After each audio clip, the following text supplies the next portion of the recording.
Good evening, everyone.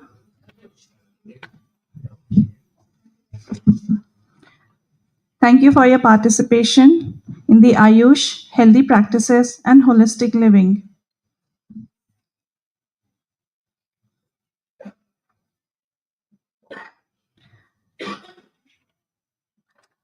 To start the event for today, we have Ms. Sai Mansa, Third Secretary. She would like to introduce Bharat Ko Janiye or Know India quiz for everyone. Ladies and gentlemen, a warm welcome to the Embassy of India. I am excited to announce that the Bharat Ko Janiye or Know India quiz is now live. It is a short, fun quiz with questions about India, simple questions that you can answer on your mobile phone.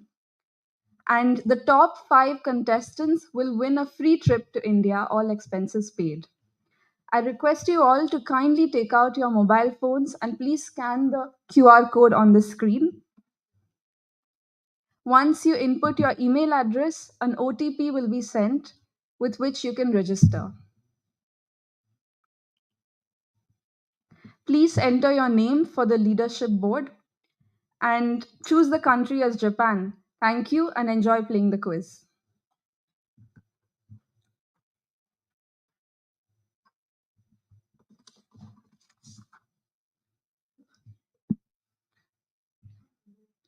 Thank you, Ms. Mansa. Now we will start the event for today. We have interpretation services. Please take the receivers from the reception. Channel 1 is for Japanese and channel 2 is for English. To start the event for today, may I please request Shri R. Madhusudan, Deputy Chief of Mission, to give the opening remarks.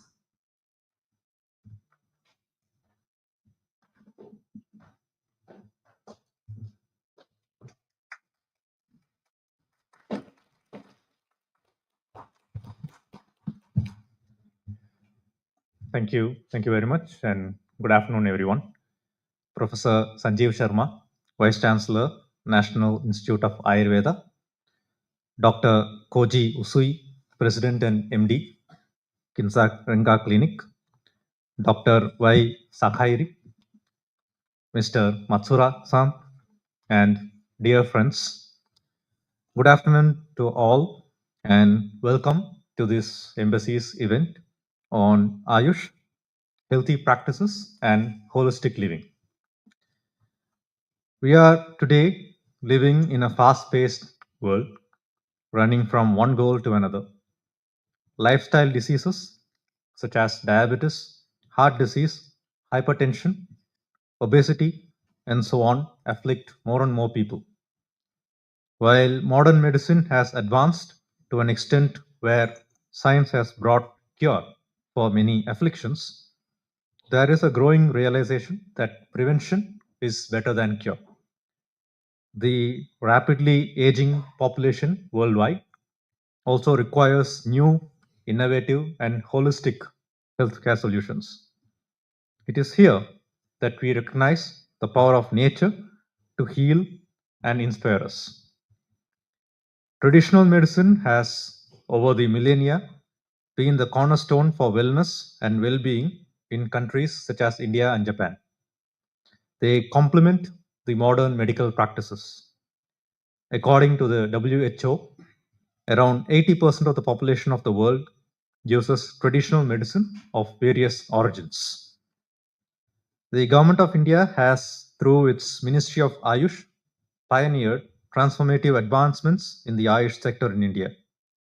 Research is being conducted to gather scientific evidence on the effectiveness of various aspects of traditional medicine, and international cooperation is being spearheaded. Recently, the Prime Minister of India laid the foundation stones for two central research institutes in yoga and naturopathy.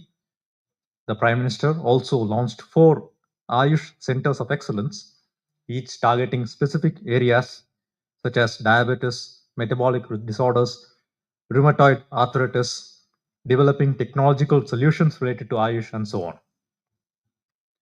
And at the Embassy of India here in Tokyo, we established the Ayush Information Cell in 2023. Since then, we have been active in promoting awareness about Ayush systems and other traditional systems of healthcare. We do see the high interest among Japanese people for engaging with us on Ayush related matters. This is, of course, reflected in the high turnout today we see in this event and in other events at our embassy. We hope that we could push forward this enthusiasm and engage in fruitful cooperation with Japan on Ayush and traditional medicine going forward. I look forward to hearing the views of our speakers today and for the discussion that follows. Thank you. Thank you, sir. Now we will start with the actual presentations for the day. Please turn off your mobile phones or set it on silent mode during the seminar. There will also be a networking session with refreshments at the foyer outside the auditorium. Please join us after the event ends. To start the presentation for today, may I please request Professor Sanjeev Sharma, Vice Chancellor, National Institute of Ayurveda, Jaipur, to join us virtually. Over to you, sir.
Oh yeah, video तो रहने देते हैं.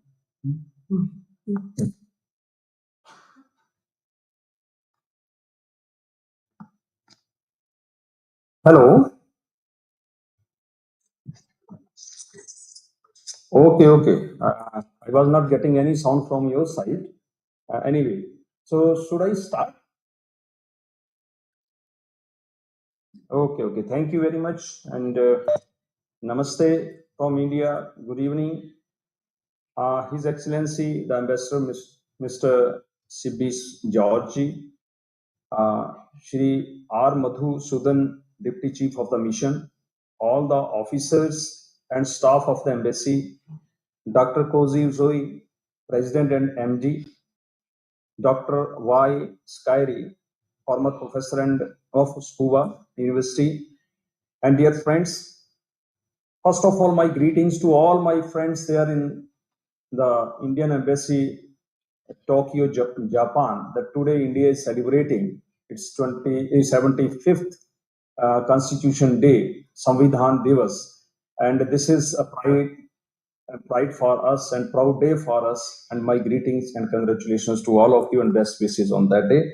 And this is in fact a privilege for me also that I got this opportunity to share my views with the gathering over there in Tokyo Embassy of India. Because our Honorable Secretary Ayush was supposed to talk, but he, due to his preoccupation, I have been assigned this responsibility, and this is my privilege, in fact, that I'm sharing my views with you people, and this is a wonderful opportunity for me. Thank you very much for this opportunity and for continuing such kind of events for the propagation of Indian knowledge system and Ayurveda and Ayush as well. So I hope that my presentation is visible.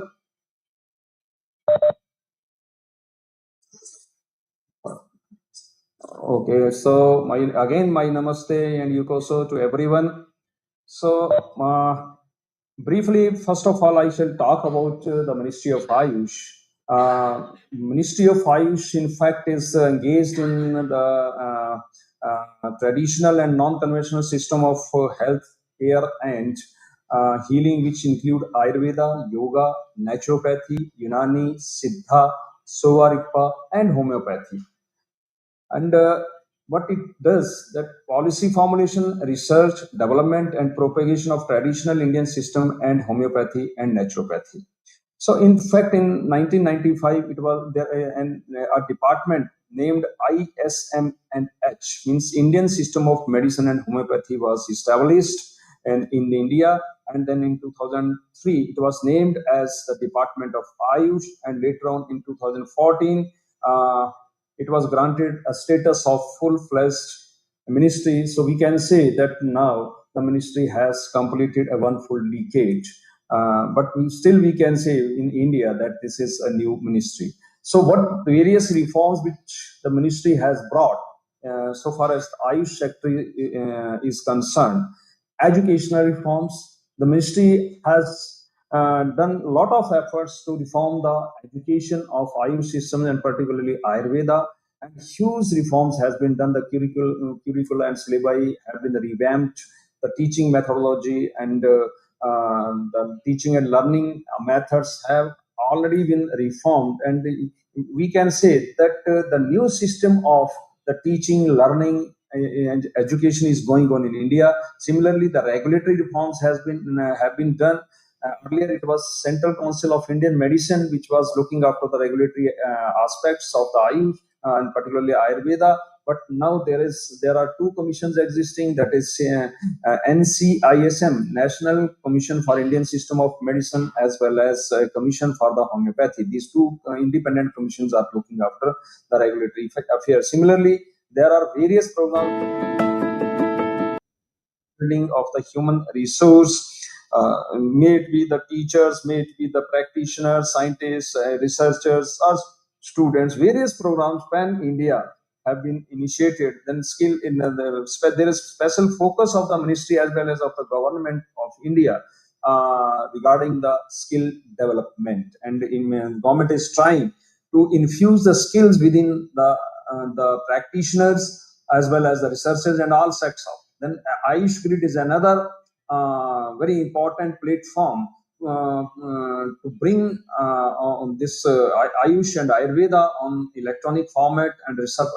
There are a lot of developments in the research and development area, and various collaboration, national and international collaborations by the Ministry of Ayush and its various institutions, which are the national institutes, have been done with various countries, various very important organizations within the India.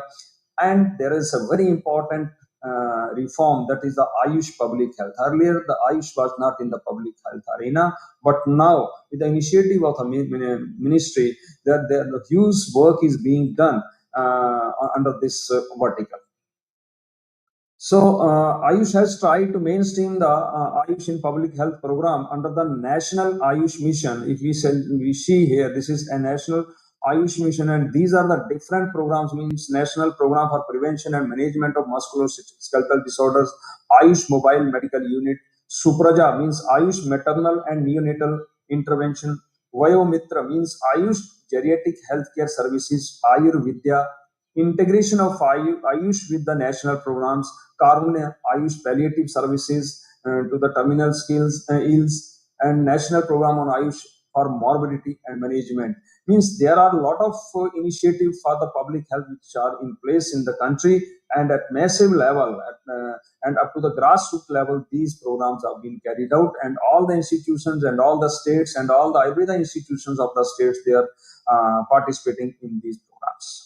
So this is the global presence of Ayurveda. I shall not go into detail, but I can say that there are country to country level understand MOUs 24, and institute to institute level 48, academic chair level 15 Ayush chairs have been established in different countries. Then there are Ayush information cells including Japan, 39 in 35 countries. So this is the presence of the Ayush at global level. At the same time, more than 25 countries students, they are studying Ayurveda and Ayush here in India. That is again that shows our global presence, as well as the students who are studying here, they will act as the brand ambassadors of Ayurveda and Ayush in their respective countries, because they will practice Ayush there in their respective country. Now, let us know what actually the Ayurveda means. Although everybody understands, still I shall like to make it clear that Ayurveda word is made up of two words, that is Ayu and Veda. Ayu means life, the whole lifespan from birth to death, that is Ayu. And Veda means science. So, Ayurveda means science of life. Most of the time we understand that Ayurveda is just a medical science, but it is not merely the medical science. In fact, it is the science of life, and it tells us that how to live, how to prevent the diseases, how to promote the health, and how to preserve the health. And in case if someone falls ill, then how to treat the diseases. So there is a wide horizon of Ayurveda, and it is not merely a medical science. That means that just to treat the diseases. The important aspect of Ayurveda is to prevent the diseases. So now, if we see the current scenario, that is, what are the current health challenges globally, then we can see emerging and re-emerging of infectious diseases. Earlier, actually, last century was considered to be the century of the infectious diseases, and due to the invention of the various antibiotics, we thought that now we have controlled the infectious diseases and we have won the war. But in this century, again, we just witnessed the COVID pandemic and so many other viral pandemics, viruses or bacteria and other organisms. They are posing challenge to the humanity. And so we can say that now the infectious diseases are emerging, and at the same time a shift towards the non-communicable diseases. As Mr. Madhusudanji said, that due to fast lifestyle or fast pace of the world, stress, the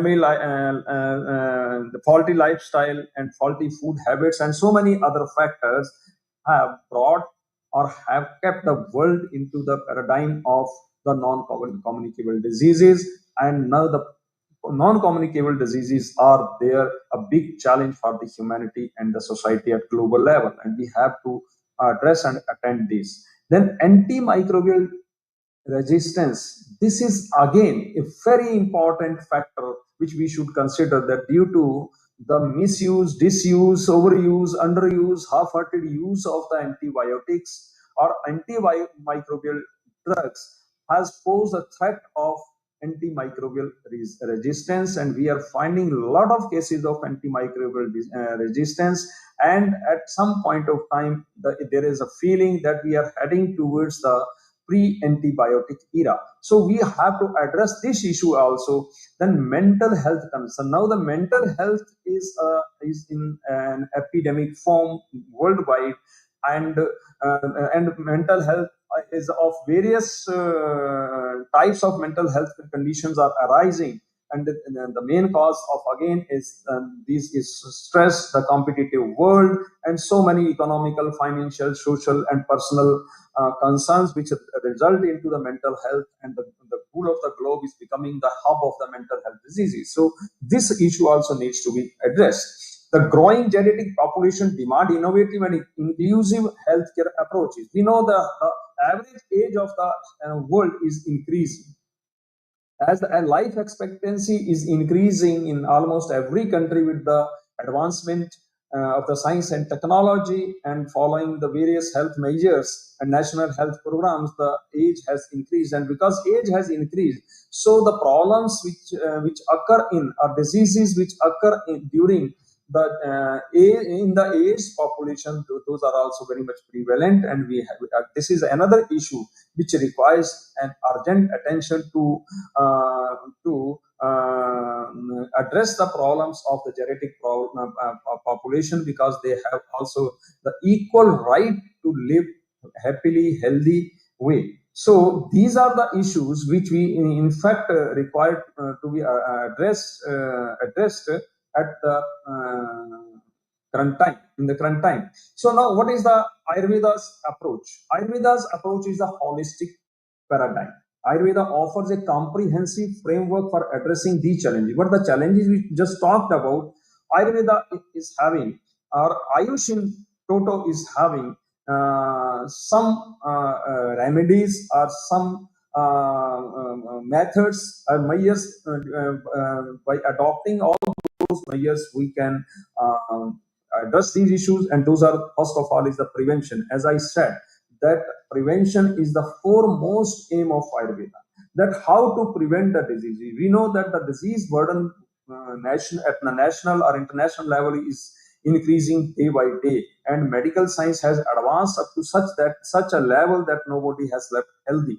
So we need to prevent the diseases, and if we are successful in preventing the diseases, the disease burden that will be reduced, and the economical sufferings will also be reduced. So prevention, it can be done through Ayurveda by adopting its principle. Then personalized care. This is again a specialty of Ayurveda, that Ayurveda offers the personalized care, because one size does not fit everyone.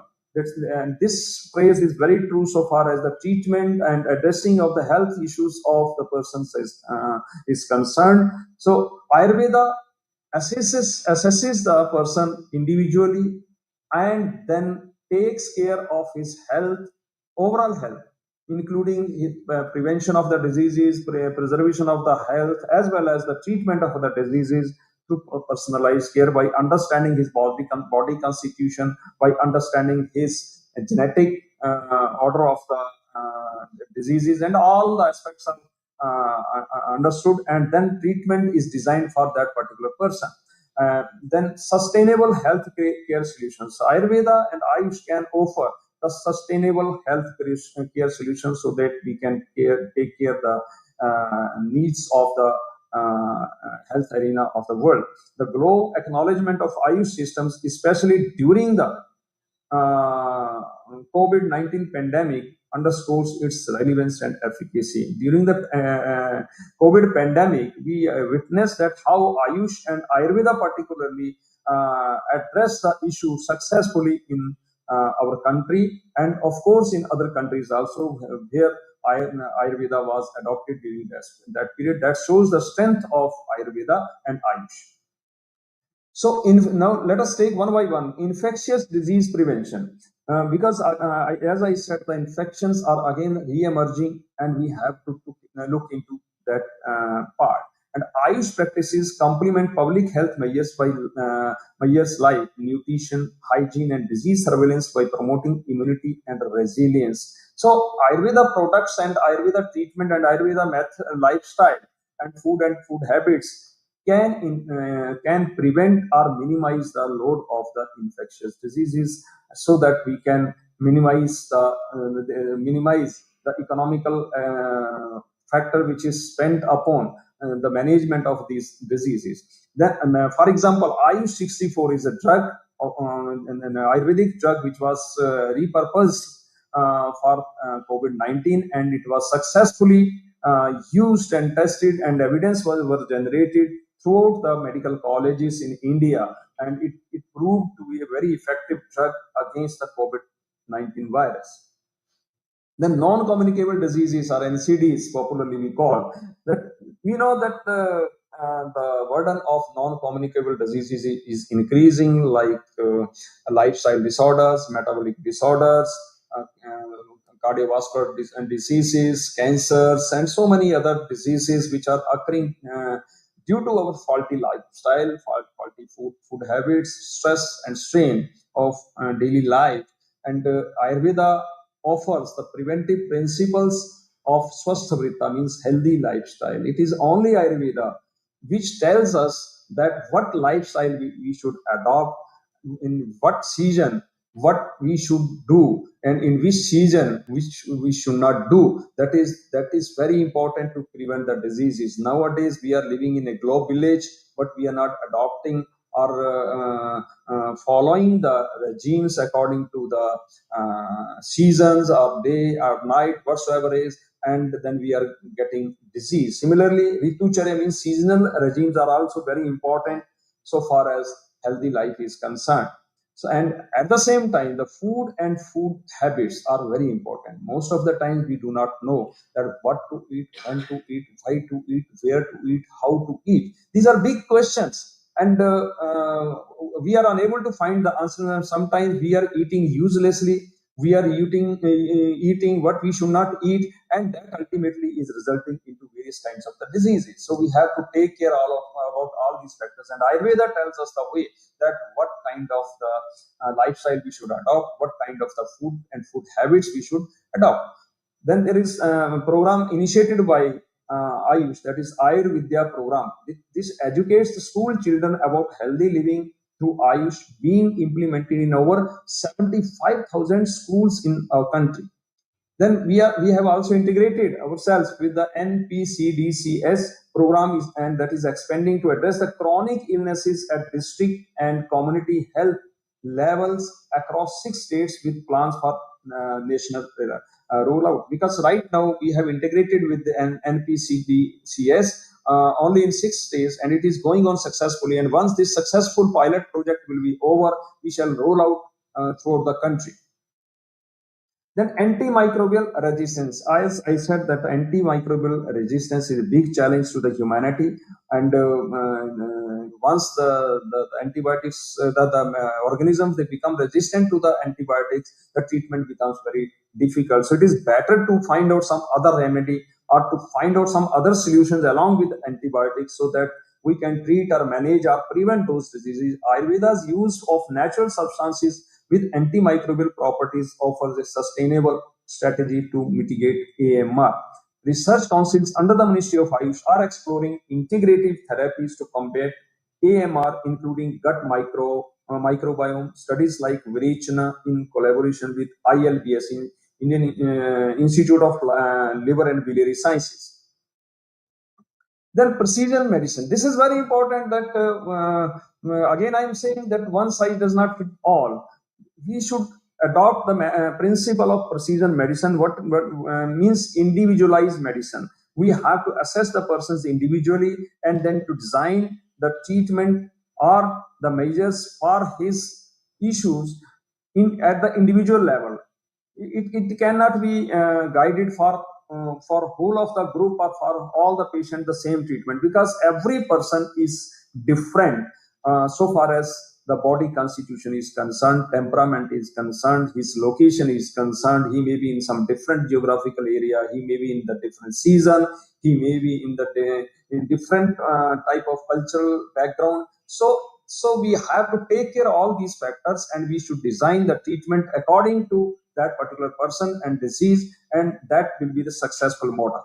Then mental health, as I said, mental health is a pandemic now, and Ayurveda addresses the mental health holistically, focusing on physical, emotional, and spiritual well-being.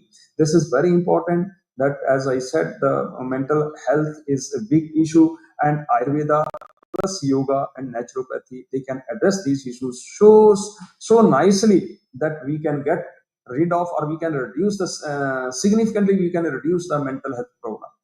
Its inclusion in the Mental Health Care Act. India is having a Mental Health Care Act 2017 in operation, and collaboration with the institutions like NIMHANS. This is the institute. This is National Institute of Mental Health neurosciences highlight the successful integrative care models, and we integrated with this institute, and we are trying to find out the sustainable solutions for the mental health, so that people should not land into the mental health, and once they have landed, we can treat and manage them, and we can bring them to normalcy. Genetic care. As I said, that the population, global population, is aging, and life expectancy has increased. So the population of the old persons is there, and Ayurveda is having a solution of for the addressal of these genetic problems. And Ayurveda's Rasayana therapy promotes well-being, manages chronic conditions, and enhances the quality of life for the elderly. And this can be used for the genetic care. Practices like yoga and meditation provide stress relief and improves mental health in older adults. Vayomitra, Vayo means aged, Mitra means friend. The friends, this is a scheme, that Vayomitra program under NAM. This is means a program which is run by the Ministry of Ayush under the National Ayush Mission. This particular program has been designed for the aged individuals, and integration in national health program for healthcare of elderly addresses the genetic concern. Means we are integrating with NHPSCE, and we are trying to find out the solutions and giving the solutions to the genetic population in the country. Then palliative care. Sometimes the stage comes when the patient is very much old, he is diseased also, and at that time, and there may not be definitive treatment for his ailment, but the right of that person or patient remains intact. The right of happily and healthy living, that remains intact, and for that a program like Karunya has been placed, and Ayush is acting on this program very with high enthusiasm, and emphasizes holistic care of chronic conditions through personalized dietary, lifestyle, and therapeutic interventions for such older individuals. Research and validation.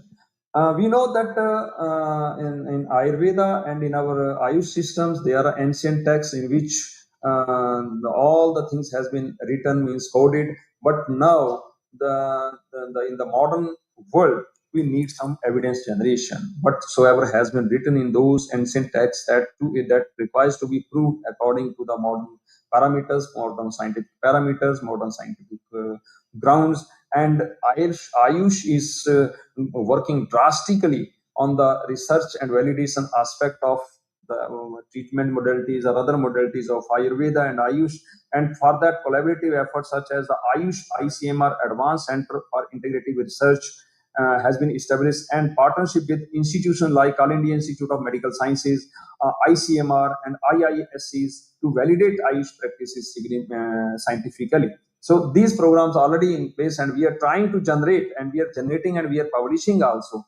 So we are trying to generate the evidences of Ayush remedies. Studies in collaboration with the Department of Biotechnology focusing on chronic diseases, leveraging biotechnological advancements to improve health outcomes.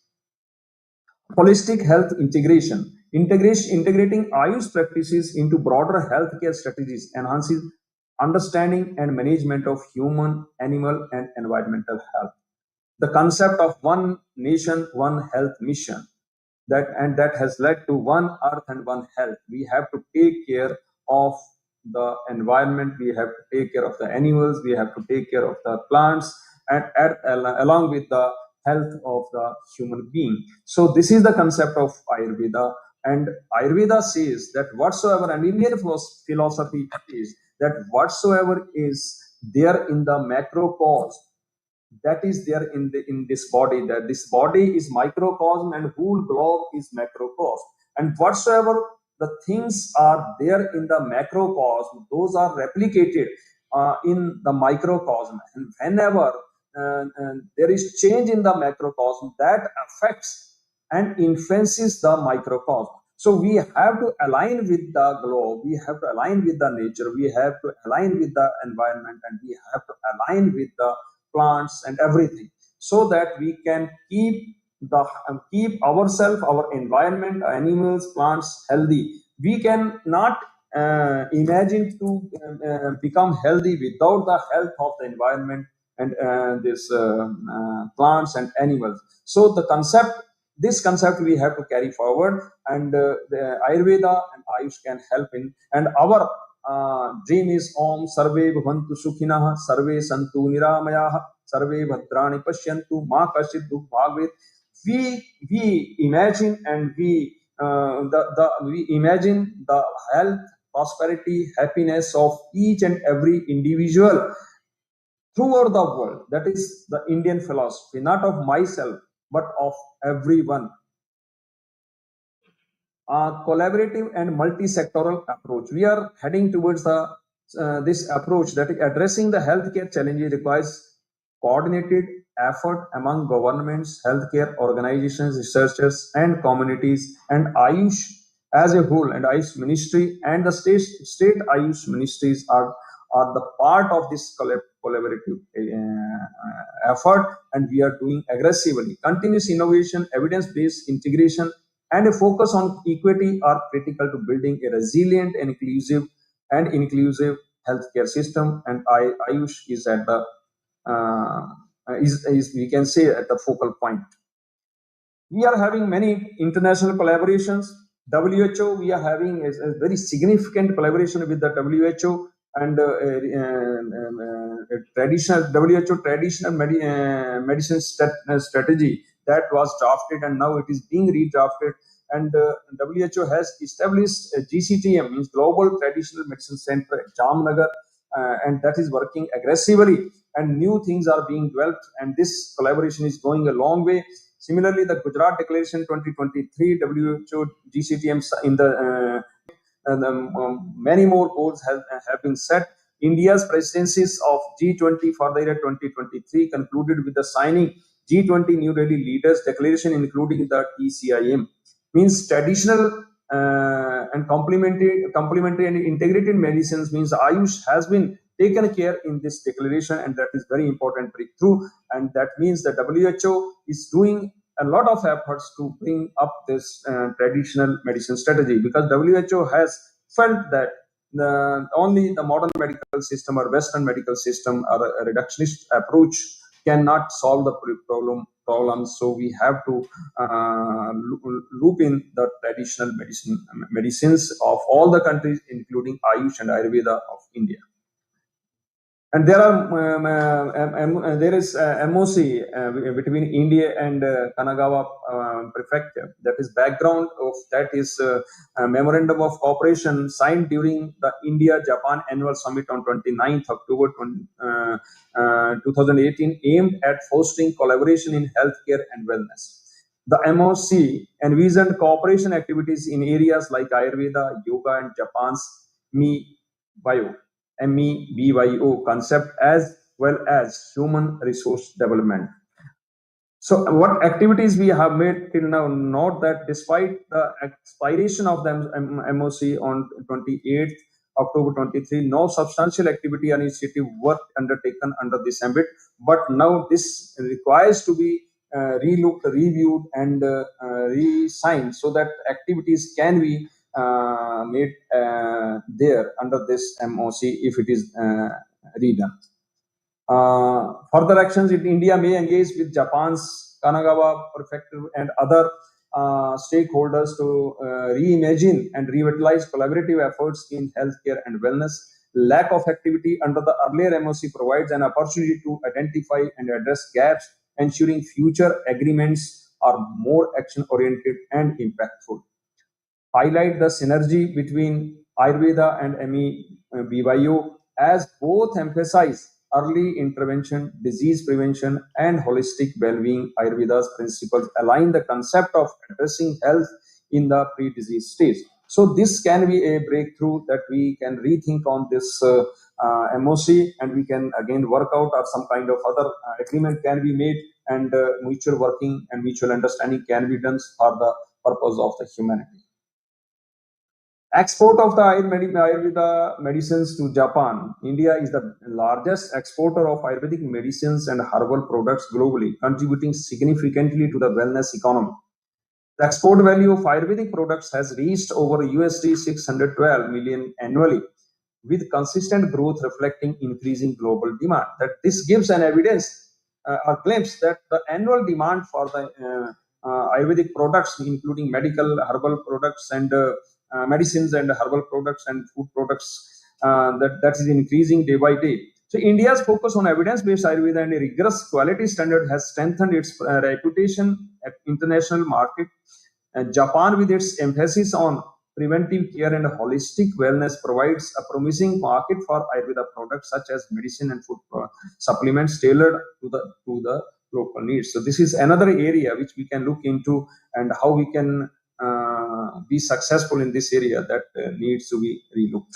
So what further steps we need to do at AYUSH level? That regulatory alignment, collaborate with Japanese authorities to harmonize standards for Ayurvedic products and simplify import regulations through a joint task force. Market specific products, develop Ayurvedic formulations tailored to Japanese preferences such as herbal teas, functional foods, the skincare products or cosmetic products backed by the evidence-based studies, because evidences are essentially required. Uh, Quality assurance and certification. India ensures that the products meet international standards like GMP, ISO, WHO, GMP, and also may customize according to the Japan-specific certifications such as organic and eco-friendly labeling. Leverage of free trade agreements, FTAs. Explore opportunities under India-Japan CEPA, Comprehensive Economic Partnership Agreement, to reduce tariffs on Ayurvedic products so that Ayurvedic products can be exported from India to Japan for the benefit of the people living in Japan. Way forward and recommendations: evidence-based research on the integration of MeBio and Ayurveda for managing non-communicable diseases, capacity building programs like exchange of practitioners and researchers for skill enhancement, setting up an Ayurveda chair at university identified the government of Japan. We can take this issue that how we can proceed towards the setting up of a chair in the Japan. Maybe embassy may be looking into this matter and may be very active. Recognizing Ayurveda and pharmacopoeias in Japan to promote trade between two countries. So these were few points from on the behalf of Ministry of AYUSH, on the behalf of our secretary. I am thankful to our secretary for giving me this opportunity to talk or keep his points before this prestigious platform. And thank you very much. Arigato. Thank you very much. Over to you. Thank you. Thank you, sir.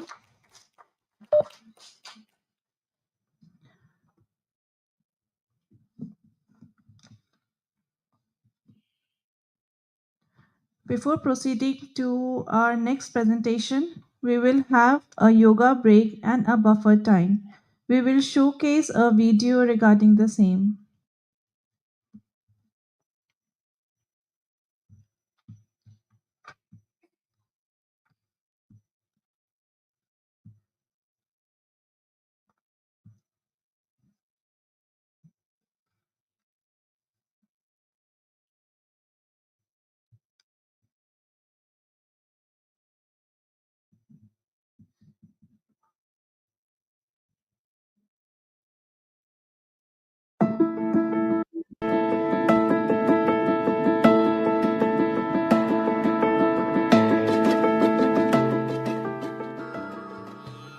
Inhale, raise the arms and cross them behind the head.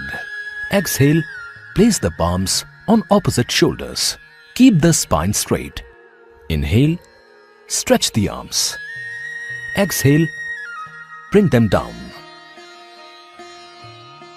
Relax. Stand with feet shoulder length apart. Place the palms on the waist. Keep the arms parallel to each other. Inhale, bend the head backwards, expanding the chest. Exhale, bend as far as possible. Inhale, come back. Exhale, bring the arms down.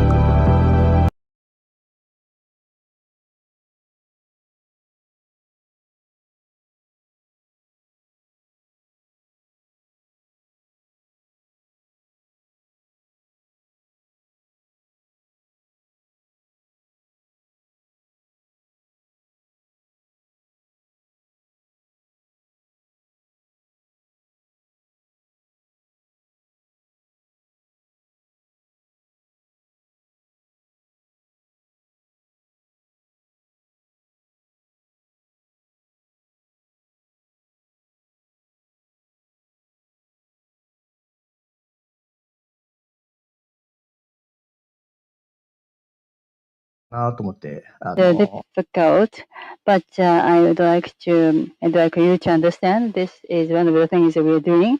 I'd like to introduce myself.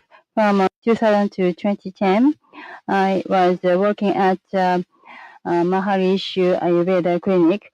That was a director role, I assumed. And Ayurveda alone, which was a rare clinic at that time, OSHA was the measure I applied to give a treatment. And afterwards, I opened a Ginza Regulatory Clinic in 2016. The purpose for that is to think about Western medicine. I thought it was not good enough as a symptomatic treatment. So I tried to find a medical treatment that combines methods to enhance body's natural healing power. And fortunately, Ayurveda and Shintoism were the clue for me to open the clinic.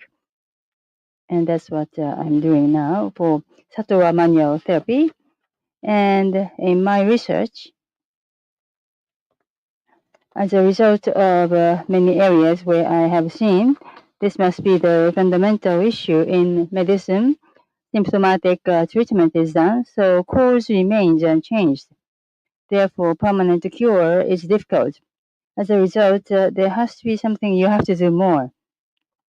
At the same time, there is no way to estimate the body's natural healing power, which may be a surprise to you, but there is no way.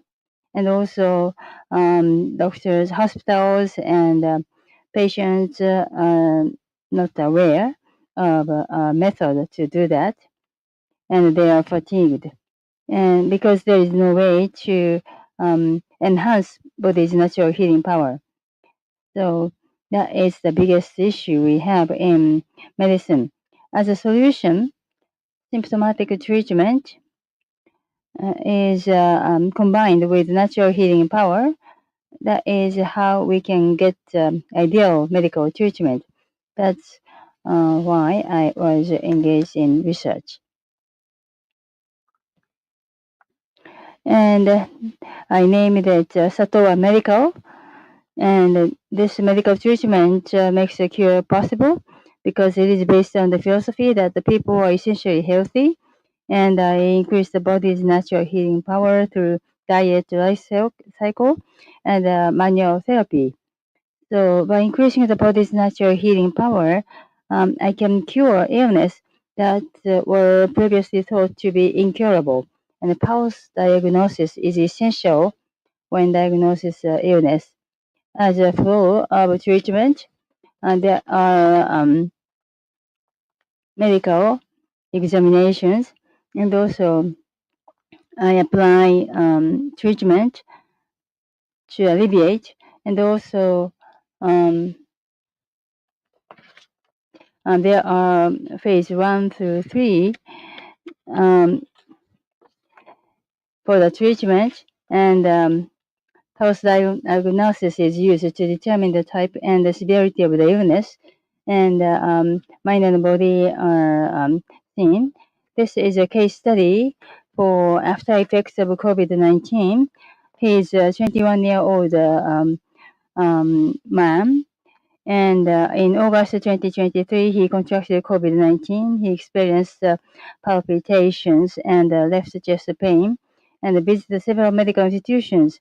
And he was bedridden for 1 month, and he came to my clinic. And this is the post-diagnosis findings. From patient's perspective, he wanted me to cure him, and he didn't know what was wrong with him naturally. So pulse diagnosis was adopted, and overall it's weak.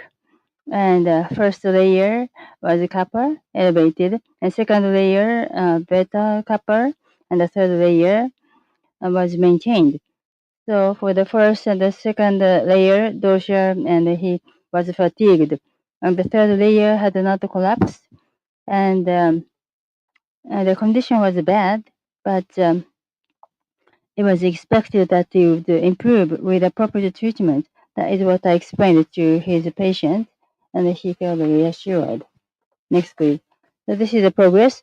On July 27th, he came to me for the first time. He was suffering, and Sato manual therapy was adopted, and he thought that this dyspnea improved. And on August 3rd, he revisited me, and he was able to sit and eat, and he was able to drive a car for 5 hours to revisit the clinic. And after that, he didn't come to me for the reason I don't know, but he must be healthy now. And he was worried about his chest pain and dyspnea. But each time, I will explain the current situation and future outlook based on the results of pulse diagnosis. And it was about COVID after effects. And just like the case, it doesn't necessarily mean that it was completely gone, but those are the patients who got a good condition, such as various cancers, breast cancer, leukemia, tension, headache, migraine, and lumbar hernia, and autonomous imbalance, depression, anxiety disorder, and they have physical disease. But it doesn't necessarily mean that I touched all the diseases, but I assume we will come up with a similar result for any diseases. And this is about Sato manual therapy. In our clinic, we can bring about mainly natural regression of any disease by touching a patient from back or touch or vibrate back for 2 to 3 minutes. And I got a clue inspired by Ayurveda. And it can instantly improve the flow of energy and alleviate the symptoms as a result. So it is OJAS that is maximized in Ayurveda term. And also, this therapy works better for people with experience in meditation and yoga.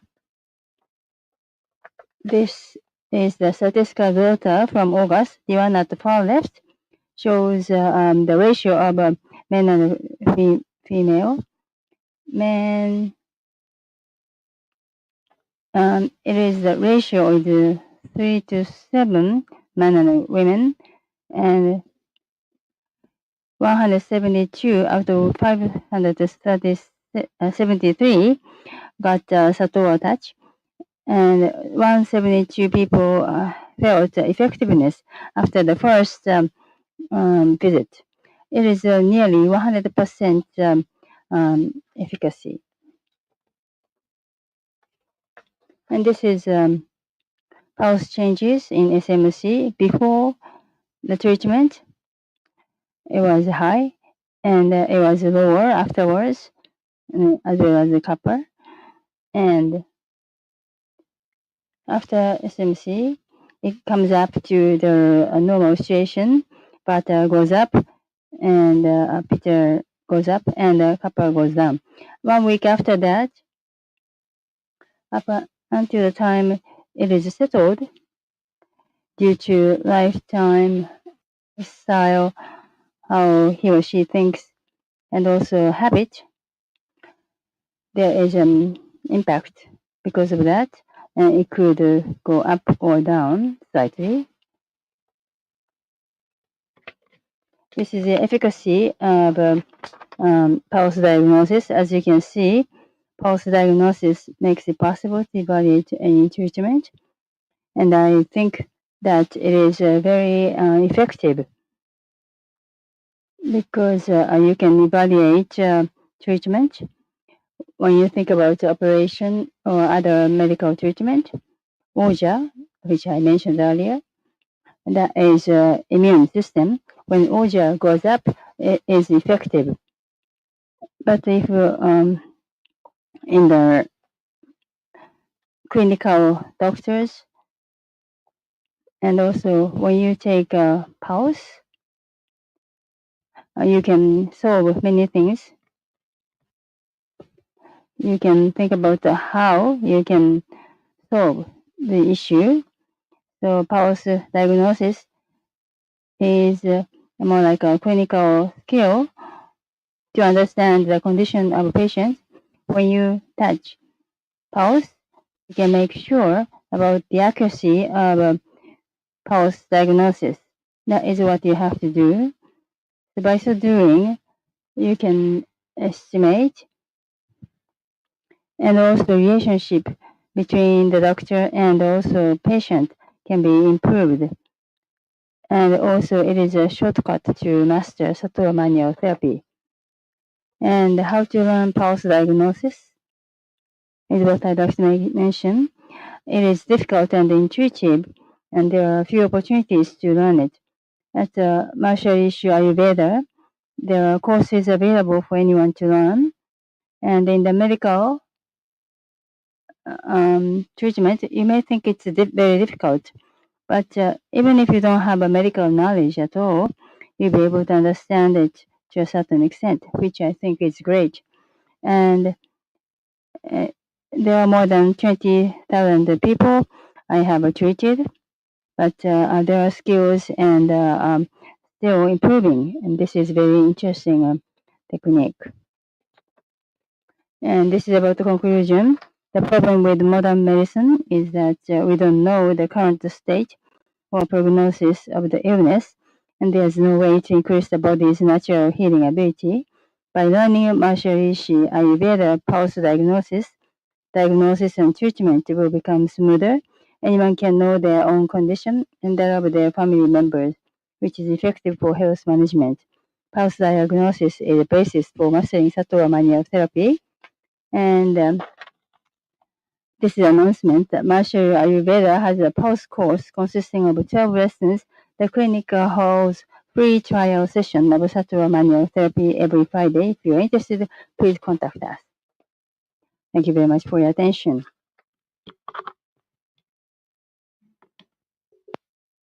Thank you very much, Dr. Sui. So,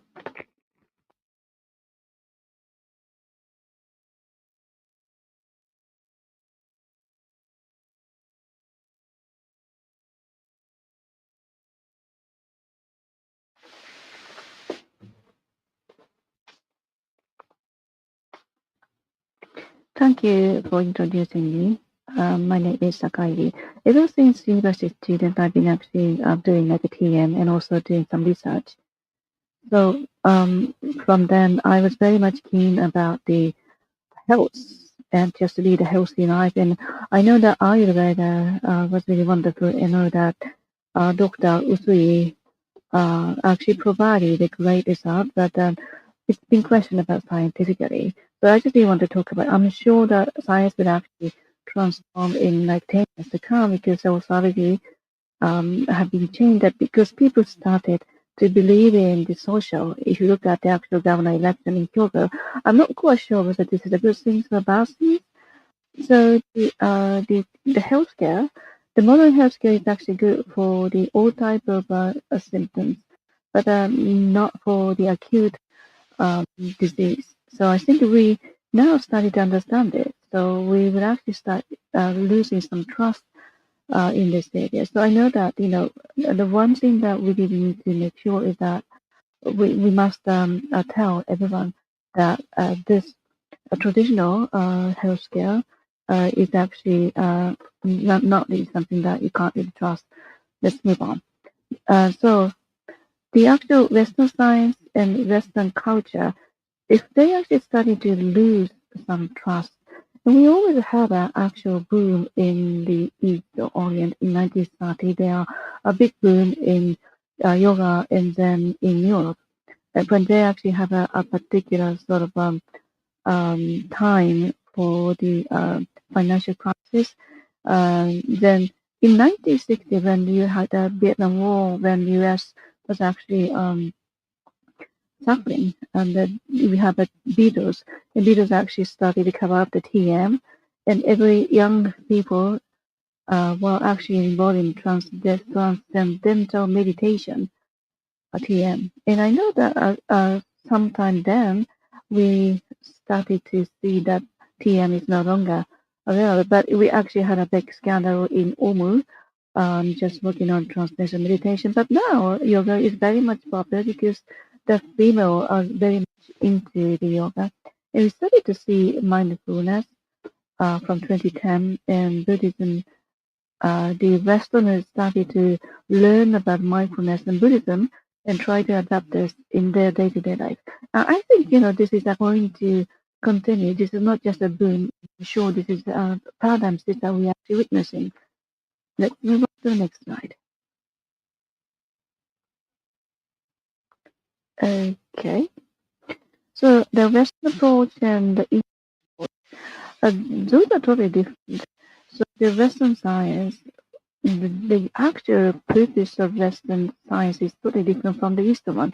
It's really just to find out the actual genetic mechanism. But for those people who really want to see that application, they don't care about mechanism. They're focusing on the outcome. They want to be healthy.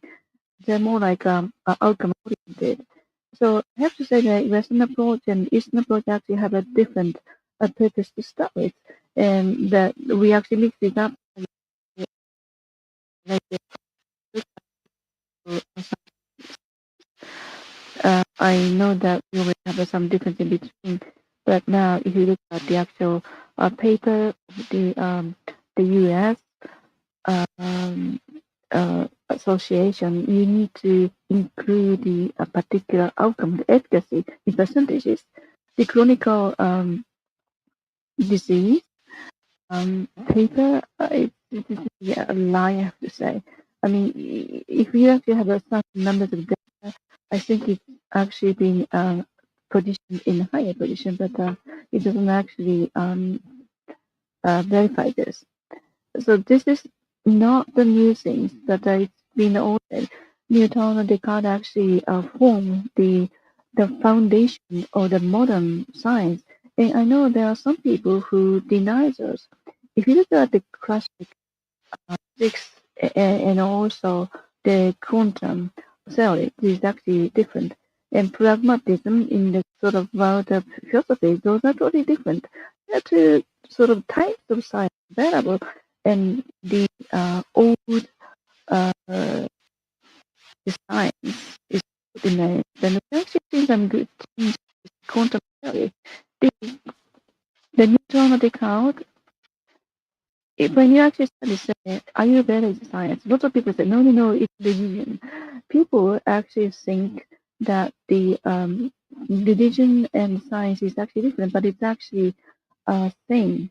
But if you look at the actual modern science, it's been actually formed by the Christianity because Newton Descartes is very much passionate Christian. So it's just looking at the one God. So we know that there are some universal the actual laws. But this, if you actually try to create the guideline, just to try to create something one size all things, and that doesn't actually work because the science.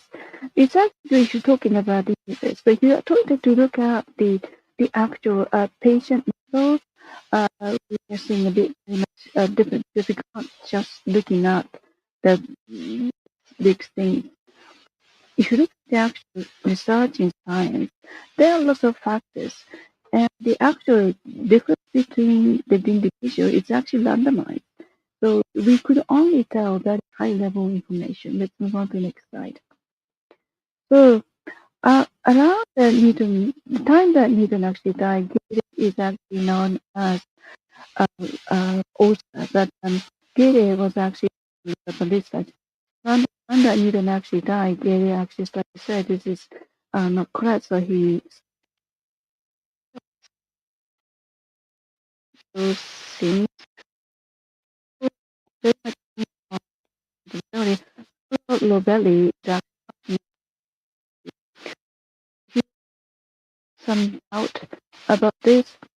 Um, the Kamito Yoshida, who was actually the ex-professor in University of Tokyo, he already passed away. But and also I have my own books talked about the actual self-regulation.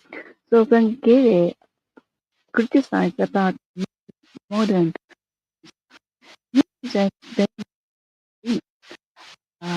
for him famous for finding the actual seven colors because in the Chan did actually think that a syntax did, but Gary actually come up with some sort of Newton did not actually check the actual spectrum and the color is actually stuff.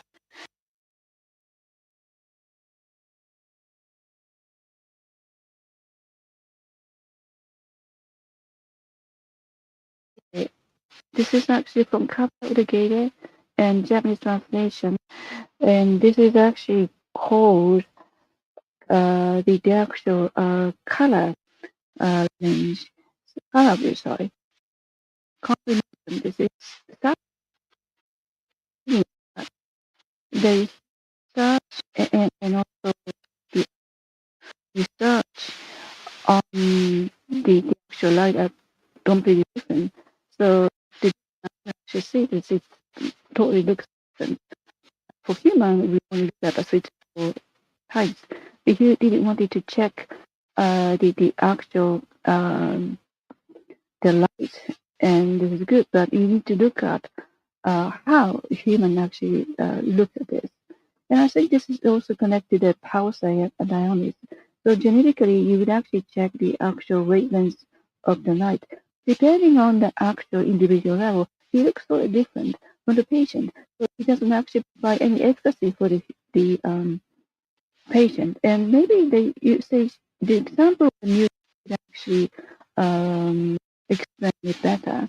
So the actual level of the music is uh, you would actually see do re mi fa sol la si, and you actually start with do. It's circular. So in case we only look at the relationship, not that we think about the very actually published everything is actually being um, investigated. I have actually patient. This is a diagram. Next slide, please. Everything is actually established by relationship. This is more like a instant approach, I have to say, particularly in Japan. You actually have a sort of understanding about the emptiness, the internet. The Western people are very much favor to everything to actually get connected. So the mistake in the West is that they tend to think that this is all connected and it's the individual thing is actually very much true, but it is not. All the relation, we see some emptiness. Then does not that we actually see the emptiness on the actual the diagram, and the Eastern people can actually see like this. However, Western people cannot because Western people always start with myself or the individual to start with. But looking at the quantum theory, I think it's on the Eastern side because we don't actually have any entity or the actual existing in terms of quantum theory. So the conventional science is pretty much top down. The researchers talked about the actual thesis, and I have a high blood glucose level, and if the patient is not, you can just treat this. But now it's actually changing. Why we are seeing paradigm shift? And conventionally, we're only looking at the actual philosophy. But now we have technology available, so we can do this. If you look at the blood glucose level, we are putting some leaflet that I actually purchased like from Amazon at 8,000 M, and the hemoglobin in weekly basis. It's actually, I don't really want to know about my condition diabetes. I just wanted to have the after my health condition. So for me, from patient perspective, I really want to have my healthy condition data, and the technology actually enables to provide it. So for the next 10 years to come, I'm sure this is going to be exposed. But I know there are some interest. So I'm not sure that the modern science are not being denied, but I think it may be in 10 years to come, we will actually see some change in the perception of people. So Ayurveda or other stuff, when we started to see some westernized stuff, it seems like that a person would actually cure a person, but the conventional philosophy like Buddhism or the other things are totally different. You can only heal yourself. You are the only person who can actually heal you. So otherwise, you need to be very careful. So you are the protagonist to keep your health. So going forward, um, uh, I was actually involved in the sports business. So doing the coach of the sports thing, you need to think about the athlete or the sport coach are actually understand that by yourself. So you need to have this kind of mindset. And maybe going forward, that AI will actually replace the professor. AI is not really just good at simplified things. AI are good at some functions or skills which actually require us about expertise. So for those people who will be working with people, you need to be an interface between the people. You need to connect person A and person B, and that would be actual value of those people. Going forward, so your data, patient, yourself data is actually critical. Just to put in a simple manner, let's say that University of Tsukuba, I was actually in University of Tsukuba, and we have a football club, and coach was actually saying the athlete that you should actually run faster. But now they're actually changing. They actually have a data how many times that they actually. So it's not really just asking the coach just to think about and just to guide to the athlete. So now the athlete himself know about her own data. I talked about we have to use technology, but not just using technology device, the AI or computer. If you compare it with human body, it's like a very much deteriorated. But so you should actually take a lead to tell the device or AI about the actual condition.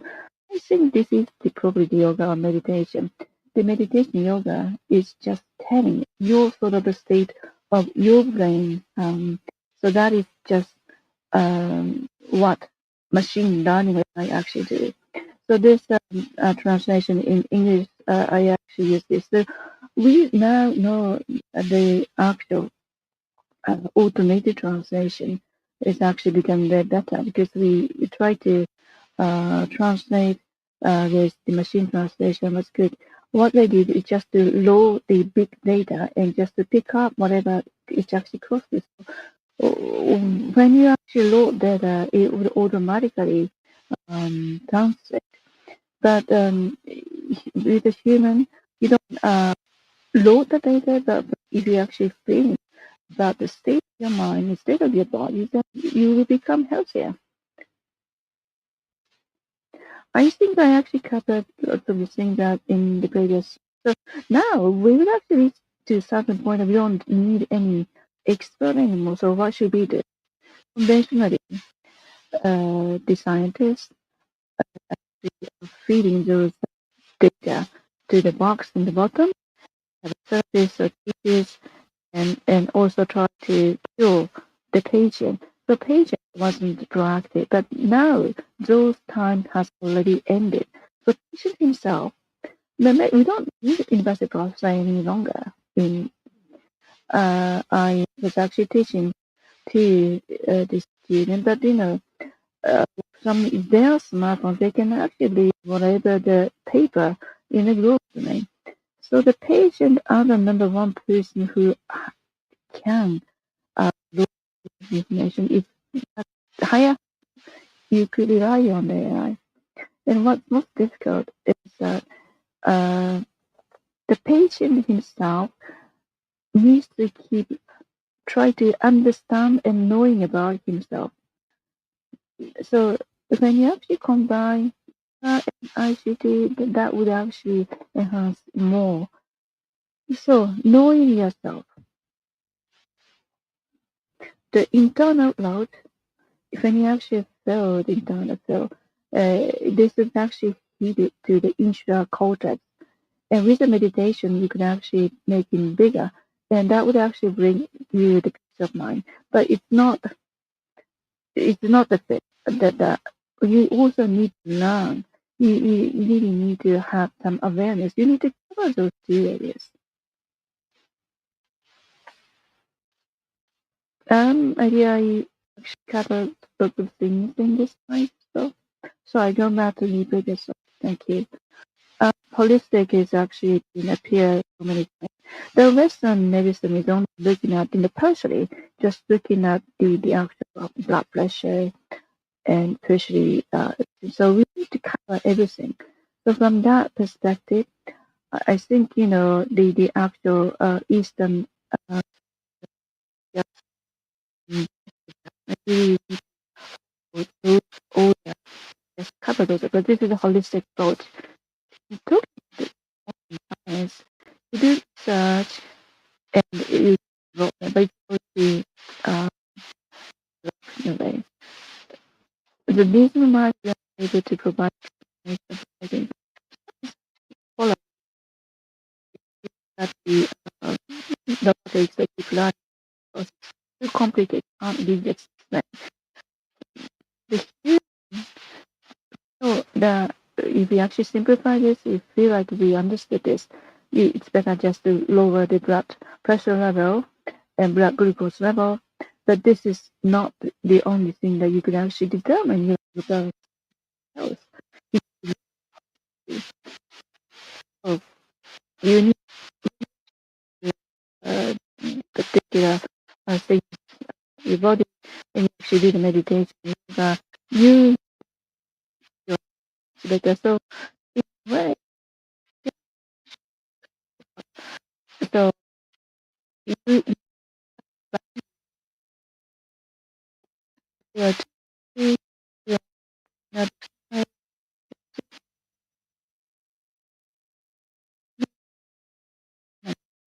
just you need to put internal stuff like that's all from me. Thank you very much.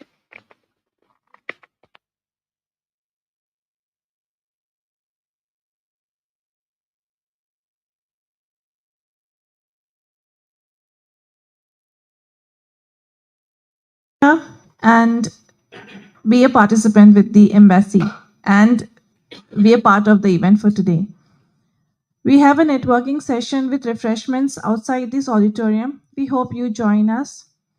And I would like to make a request.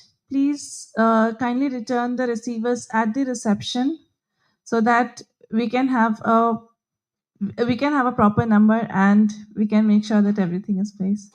Thank you so much for joining us today. Thank you.